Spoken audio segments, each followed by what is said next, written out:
प्रीति तू हाँ मनीषा, कैसी हो यार? दूर होके खड़ी हो। तेरी हिम्मत कैसे हुई मेरी कार पे टेक लगा के खड़ी होने की?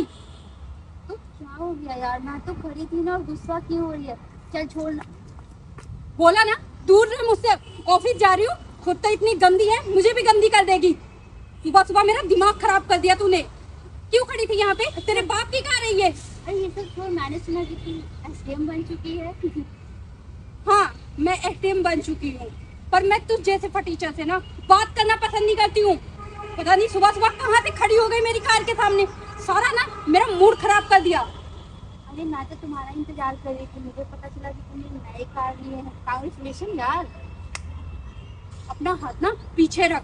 मुझे पता है तुझे ना जलन हो रही होगी मुझसे कि मैं एटीएम बन गई हूँ, नई कार ले ली है, नया घर ले लिया है। और हाँ, तुझे पता होगा कि इस टाइम मैं ऑफिस जाती हूँ तो जाके भीख मांग लेती हूँ मनीषा से। तुमने तूने मेरे बाल भी खराब कर दिए। नहीं मनीषा, ऐसी कोई बात नहीं है यार। मैं सच बोल रही हूँ, मैं इंतजार कर रही थी अपनी बचपन की दोस्त। ए, चुप कर, धीरे बोल। यहाँ पे सारे सुन लेंगे ना तो मेरी बेइज्जती हो जाएगी। तू तो एक बेइज्जती है ही, तेरी क्या ही बेइज्जती होगी। अरे यार, जैसा तू समझ रही है सब कुछ नहीं है। मैं तुझे गुड न्यूज देने वाली गुड हूँ। न्यूज कि तू चपरासन का काम करने लगी है कहीं पे। देख, मेरी इंसल्ट मत करवाना, समझी? क्योंकि मैं तेरी कोई फ्रेंड नहीं हूँ। स्कूल की बात ना अलग थी, मैं नोट्स लेने के लिए तुझे अपनी फ्रेंड बनाया था, लेकिन अब नहीं है। देख, मैं कितने ऊंचे पद पे पहुंच गई हूँ और तू वहीं के वहीं है। पढ़ने में टॉपर थी पर लाइफ में टॉपर नहीं बनी है। लाइफ में टॉप किसने किया? मैंने, समझी? नहीं यार, ऐसी कोई बात नहीं है। तूने सोच भी कैसे लिया कि जो कॉलेज। क्या बोला? मैंने सोच भी कैसे लिया? मेरी सोच खराब बोलना चाहती है? मेरी सोच ना बहुत अच्छी है। मैं बचपन से चाहती थी मैं एसटीएम बन जाऊं। देख, बन के दिखा दिया। सबको गर्व होता है मुझ पे, तुझ पे सबको लानत है। तेरे माँ बाप को भी सोचते होंगे तुझ जैसी बेटी को पैदा करने से अच्छा मार देते बचपन में ही। एक बार मेरी बात तो सुनो, मैं कुछ बताने तेरे को एक बार में समझ ही नहीं आता क्या बताने आई थी? सुबह सुबह मेरा दिमाग खराब करने आई थी, जहाँ पे ऐसे खड़ी है जैसे इसके बाप की गाड़ी।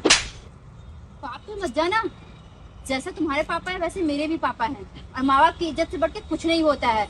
अबे तूने हाथ कैसे उठाया? तूने एक एसडीएम ऑफिसर पे हाथ उठाया है। तुझे पता है तेरे साथ क्या हो सकता है? जेल में डलवा दिया ना, 3 महीने के पहले बाहर नहीं आएगी मुझ पे हाथ उठाने के जुर्म में।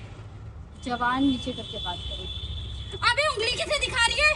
मैं चाहूँ ना तेरे पूरे खानदान को अंदर करवा सकती हूँ, और मैं चाहूँ ना तो तुम्हारी जॉब खा सकती हूँ। दो पौड़ी की औरत मेरी जॉब खाएगी। जो अपनी जिंदगी नहीं बना सकी वो मेरी जॉब खाएगी। क्या समझाए? ऐसा वैसा समझाए मुझे? एसडीएम ना छोटी मोटी चीज नहीं होती है। अगर एसडीएम के बारे में पढ़ लेती ना तो तुझे पता होता। मनीषा, तुम ऐसे बात नहीं कर सकती हो मेरे साथ। मैडम जल्दी चलिए, मीटिंग के लिए बहुत लेट हो चुका है। आप इसे मैडम क्यों बोल रहे हो? मैडम, ये क्या कह रही हैं? मैडम को मैडम ना बोले और तो क्या बोले? अच्छा, ये तो मैम वही है ना जिसके बारे में आप मुझे बताया करती थी। आपकी एक फ्रेंड है जो एसडीएम है, ये वही है ना? ये वही है। हाँ, हेलो मैं मैम। एसडीएम हूँ। आप इसे मैम क्यों बोल रहे हो? मैम, आपने इन्हें बताया नहीं कि आप यहाँ की आईएएस ऑफिसर हैं? IAS officer?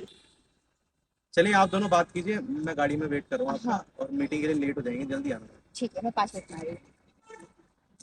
प्रीति, तुमने मुझे बताया नहीं कि तुम आईएएस ऑफिसर बन गई हो। सॉरी, मुझसे गलती हो गई। मुझे लगा तुम पहले जैसी गरीबी हो तो इसलिए मैंने थोड़ी तुम्हारी इंसल्ट कर दी। कम से कम अब एसडीएम बन चुकी हो, अब तो सुधार होना चाहिए। पहले भी तुम ऐसी ही अकरू थी, आज भी तुम वैसी ही अकरू हो। इंसान के व्यवहार में चेंज आता है समय के हिसाब से, लेकिन तुम में कुछ भी बदलाव नहीं आया। इतना बड़ा पोस्ट एसडीएम कोई मजाक नहीं होता है। एग्जाम्स क्लियर की हो, कम से कम कुछ तो शर्म करो। किसी के साथ कैसा व्यवहार करना चाहिए। मैं सिर्फ तुम्हारी गाड़ी के पास खड़ी थी, बिना देखे जाने सुने तुमने मुझे धक्का मारा। मैं तुम्हारी सिर्फ कार के पास खड़ी थी, तुमने सीधे आई और अपनी पैर से मारी। तुम्हें पता है कितना बड़ा अपमान होता है। मेरी गलती क्या थी? मैं सिर्फ तुम्हारी कार के पास खड़ी थी, और वो भी मैं तुम्हारा इंतजार कर रही थी, क्योंकि मुझे पता चला था मेरी बचपन की दोस्त मनीषा रावत एसडीएम बन चुकी है। और मैं सोची अपनी बचपन की दोस्त को बताऊं कि उसकी दोस्त जो सबसे होनहार थी क्लास में, और क्या बोली थी कि लाइफ की टॉपर तुम हो। तुम नहीं हो, मैं हूँ। जो स्कूल की टॉपर रह चुकी है ना, वो लाइफ की भी टॉपर रहेगी। और हाँ, जिस तरह से तुम मेरे माँ बाप का अपमान कर रही थी ना, वो बहुत बड़ा गुनाह है, क्योंकि हर किसी के मम्मी पापा एक जैसे ही होते हैं। जैसे तुम्हारे पापा है वैसे मेरे पापा है। मैं तुम्हारे पापा की उतनी ही कदर करती हूँ जितनी मैं अपने पापा की कदर करती हूँ। इत्तेफाक से मेरे पापा इस दुनिया में नहीं रहे, लेकिन तुम्हारे पापा को हमेशा मैंने पापा की तरह ही माना है। लेकिन तुम्हें रिश्ते नाते कभी समझ नहीं आएगा। और हाँ, मुझे पता चला है कि अपने माँ बाप की भी कदर नहीं करती हो। बहुत गरूर है ना एसडीएम पोस्ट का। मैं दरख्वास्त करूंगी सरकार से कि तुम्हारी ये एसडीएम की पोस्ट जल्द से जल्द खत्म कर दिया जाए, क्योंकि जिस जॉब की तुम्हें कीमत नहीं पता कि ये जॉब लोगों को लेने के लिए साल 2 साल पढ़ना पड़ता है। और हाँ, ये जॉब भी तुम्हें सिफारिश से मिली है। ये बात तुम किसी को भले ना बताओ, लेकिन मुझे पता है। और जो मैं आईएएस ऑफिसर का पोस्ट ली हूँ ना, वो मैंने रात दिन पढ़ाई करके ली है। प्रीति प्लीज ऐसा मत करना, मेरे पे कार्रवाई होगी, मेरी जॉब चली जाए। प्रीति